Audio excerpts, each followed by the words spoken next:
panggil saya Putri. Perkenalkan, nama saya Sinta Wardani. Kalian semua bisa panggil saya Sinta. Halo, nama saya Ridya Mayulviana, bisa dipanggil Ridya. Halo, perkenalkan, nama tentang Putri, bisa dipanggil Miki.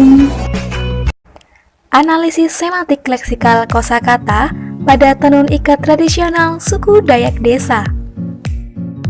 Semantik leksikal. Semantik adalah cabang linguistik yang mempelajari makna atau arti yang terkandung dalam bahasa, kode, atau jenis lain dari representasi.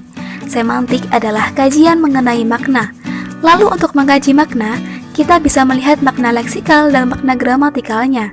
Makna leksikal dikaji dalam semantik leksikal, sedangkan semantik leksikal dapat didefinisikan sebagai studi tentang arti kata. Tetapi dalam praktiknya, semantik leksikal lebih sering berkaitan dengan studi tentang makna kata leksikal atau isi yang bertentangan dengan makna kata-kata gramatikal atau fungsi. Tujuan umum yang akan dibahas pada pembahasan kali ini adalah mendeskripsikan kosakata pada tenun ikat tradisional suku Dayak Desa. Yang pertama, mendeskripsikan makna leksikal dan jenis makna kosakata berupa alat, bahan, motif, dan hasil. Dan yang kedua, mendeskripsikan peran semantis kosakata pada tenun ikat tradisional suku Dayak Desa. Metode. Metode yang digunakan dalam penelitian ini adalah metode deskriptif. Artinya, data yang diperoleh dianalisis dan diuraikan menggunakan kata-kata ataupun kalimat, bukan dalam bentuk angka-angka atau mengadakan perhitungan. Metode deskriptif ini digunakan dalam penelitian untuk menggambarkan tentang kosakata pada tenun ikat tradisional suku Dayak Desa, sesuai dengan fakta yang ditemui di lapangan. Latar belakang. Alasan peneliti memilih kosakata sebagai objek yang dianalisis karena kosakata merupakan kumpulan kata atau khazanah kata yang disebut juga sebagai leksikon yang merupakan perbendaharaan kata. Memahami kosakata melalui media kerajinan berupa tenun ikat tradisional yang dimiliki oleh suku Dayak Desa merupakan wadah memperkaya dalam perbendaharaan kata. Suku Dayak Desa meyakini bahwa dari segi warna, mereka mempercayai terdapat 3 warna yang menjadi dasar, yaitu warna merah, putih, dan hitam. Warna merah menggambarkan mega atau alam semesta. Putih menggambarkan awan atau nirwana yang terbentang luas di langit semesta. Dan hitam menggambarkan kegelapan atau bagian dari sirkulasi alam. Unsur alam juga dianggap oleh masyarakat suku Dayak Desa sebagai tanda atau lambang yang ditenun dan memiliki kekuatan magis.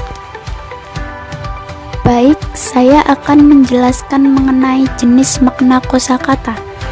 Dalam kosakata pada tenun ikat tradisional suku Dayak Desa ditemukan kosakata berupa motif, yaitu penaun uwi, cicak serawak, merinjan, ular, lintah, pakis, tiang tepuk 3, lengkung, tiang rambai, pohon merinjai, ruwet, ampar remang, penyelepit api, perahu, tiang berkurung, manusia, dan mata sumpit.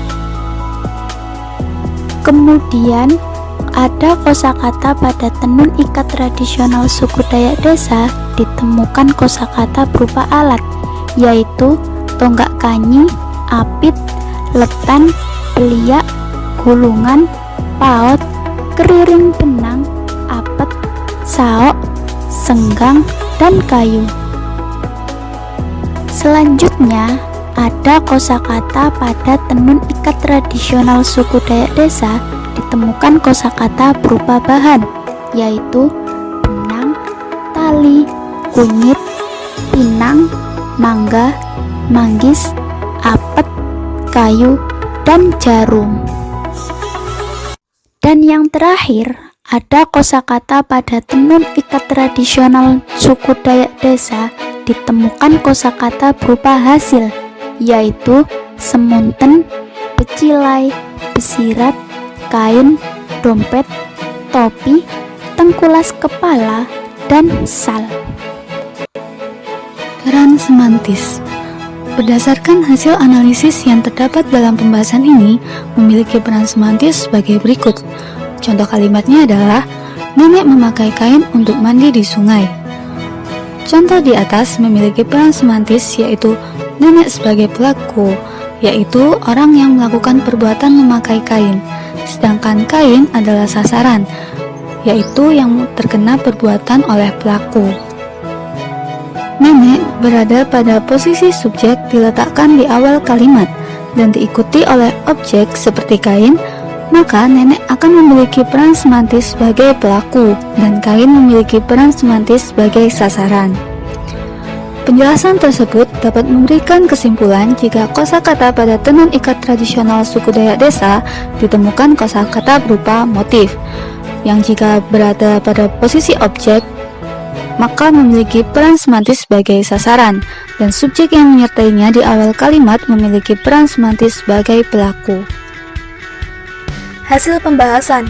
Adapun hasil analisis dari submasalah yang ada dalam pembahasan ini yaitu pendeskripsian makna leksikal, komponen makna, jenis makna, dan peran semantis kosakata pada tenun ikat tradisional suku Dayak Desa, yaitu terdapat 18 kosakata berupa motif, 12 kosakata berupa alat, 8 kosakata berupa bahan, dan 8 kosakata berupa hasil.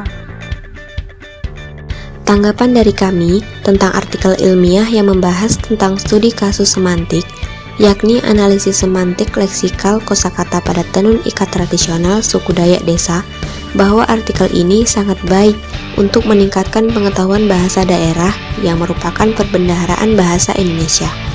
Selain dalam pengetahuan bahasa, kita sebagai mahasiswa, khususnya jurusan sastra Indonesia, dapat memahami lebih lanjut dalam kajian semantik melalui kosakata dalam budaya atau bahasa daerah.